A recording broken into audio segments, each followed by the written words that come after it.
نوێنەری پێکەتە جیاوازەکان لە شاری کەرکووک جەخل لەسەر بەڕێوەچوونی هەڵبژاردنەکانی عێراق لە کەرکووک دەکەنەوە و ڕایدەگەێنن مافیەر پێکاتەیەکە کار بۆ سەرخستنی لیست و قەوارەی خۆی لە شارەکەدا بکات. نامەیەکی ڕسمیمان نرد بۆ هەموو حیزب و لایەنە سیاسەکانی کەرکووک داوامان لێکردن هەمومان بە یەک لیست بەشداری لە هەڵبژاردننی داهاتووی عێراق بکەین. خۆشببختانە هەموو لایەنە سیاسەکان استیجابیان هەبوو.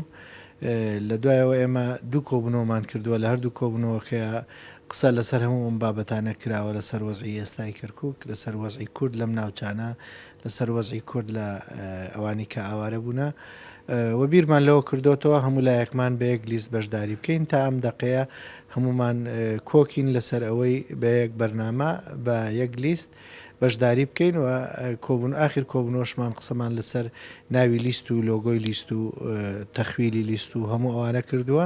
احترام الدستور والمواعيد الدستورية حالة مهمة جدا لدى تركمان.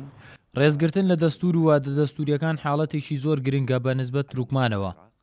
ئێمە پشتیوانی لە ئەنجامدانی هەڵبژاردنەکان لە کەرکووک دەکەین و پێشمان وایە لە دوای 16 ئۆکتۆبرەوە کەرکووک بە دۆخێکی هەستیار تێدەپەڕێ و پێویستە ئەو دۆخە بە هەوڵی هەموو لایەک ئاسایی بکرێتەوە. وەکو تروکمان باوەڕمان وایە کە دەبێ هەموو لایەک مافی پارێزراو بێت لەو هەڵبژاردنانەدا و هەر پێکاتەیەکیش بە لیستی سەربەخۆی خۆی بەشداری بکات.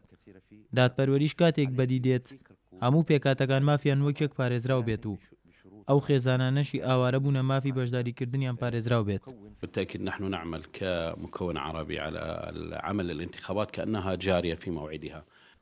بەدڵنیاییەوە ئێمە وەک پێکاتی عەرەب کار بۆ ئەوە دەکەین کە هەڵبژاردنەکان لە وادەی خۆیدا بەڕێوە بچێت لەسەر ئاستی پارێزگای کەرکووک و کارمان بۆ ئەوە کردووە بە یەک لیست بەشداری لە هەڵبژاردنەکانی داهاتوودا بکەین. هیوادارین هەموو لایەک بە دەرئەنجامێکی سەرکەوتووە لە هەڵبژاردنەکاندا دەربچێت کە جێگای ڕەزامەندی وڵاتیانی کەرکووک بێت. ئەم هەڵبژاردنانە دەرچەیەکی گرنگە بۆ ئەوەی لە دوای ڕووداوەکانی 16 ئۆکتۆبرەوە کەرکووک ببێتە خاوەنی ئیدارەیەکی خۆزیەیی نوێ و ژمارەیەک نوێنەری بەهێزی شڕەوانی پەرلەمان بکەین. ئەندامێکی ئەنجومەنی نوێنەرانی عێراق شاشکرای دەکات تا ئێستا بەربەست لە بەردەم یاسای هەڵبژاردنەکان لە عێراق ماوە و ناکۆکی لە نێوان ماڵی سوننە و شیعەدا هەیە لەسەر ئەنجامدانی یاخۆت دواخستنی هەڵبژاردنەکان لە عێراق. ئێستا لە ئەنجومەنی نوێنەرانی عێراق سێ پرۆژە یاسای گەورە هاتۆتە بەردەم ئەنجومەن، یەکیان میزانەی 2018 یەکیان ئەنجومەنی هەڵبژاردننی ئەنجومەنی پارێزگاکانە و یەکیان هەڵبژاردننی ئەنجومەنی نوێنەرانی عێراقا کە بە تەئکید لەوێ ئێمە پێداگری تەواو لەسەر مافەڕەوەکانی کوردستان بە گشتی و کەرکووچەکان بە تایبەتی ئەەکەین و لە دانشنەکانی دادەیە کە لە هەفتەی ئاینە دەست پێکاتەوە ئەو پرۆژانە دێتە پەرلەمان و یان بڵین دەکرێتە خوێندنەوەی بۆ ئەکرێ و بە ئومێدین بتوانین تا ڕادەیە کۆدەنجێک دروست بێ دەنگی لەسەر بدەین و کە چیتر نێرین هەڵبژاردن دوانەکەوێ و لە کاتی خۆشە جێبەجێ بکرین.